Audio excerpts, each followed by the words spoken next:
আসসালামু আলাইকুম ওয়া রাহমাতুল্লাহি ওয়া বারাকাতুহু। যেই ব্যক্তি এই আমলটি করতে পারবে তার ঘরে কখনো অসুস্থতা আসবে না, তার ঘরের ভিতরে কোনোদিন অভাব অনটন দুঃখ কষ্ট কিছুই আসবে না।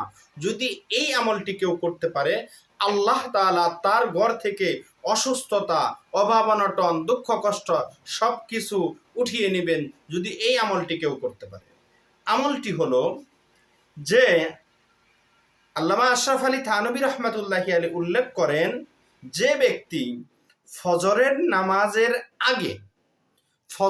নামাজের আগে সুবে সাদিকের পর অর্থাৎ ফজরের নামাজের আগে ওই সময়টা ফজরের নামাজের পূর্বে নিজের ঘরের, সে যে ঘরে বসবাস করে নিজের ঘরের চার কোণে 10 বার করে পড়বে আর রাজ্জাকু। আল্লাহ তাআলার এই সিফাতি নামটি প্রত্যেক ঘরের কোণে প্রত্যেক কোণে 10 বার করে পড়বে। তার ঘরে কখনো অসুস্থতা আসবে না, অভাব অনটন আসবে না এবং এই দুঃখ কষ্ট আসবে না। পড়ার সময় ডান দিক থেকে শুরু করবে, কেবলামুখী হয়ে পড়বে।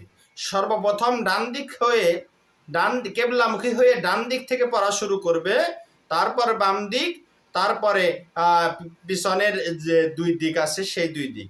প্রত্যেক ফজরের নামাজের পূর্বে প্রত্যেক দিন 10 বার করে পড়তে হবে আর রাজ্জাকু এক এক ঘরের কোণে। তাহলে আল্লাহ তাআলা ওই ঘরের মধ্যে কোনো প্রকারের অসুস্থতা এবং কি অভাব অনটন দিবেন না। ওই ঘরে সব সময় আল্লাহ তাআলার রহমত বরকত সবকিছু সব সময় থাকবে।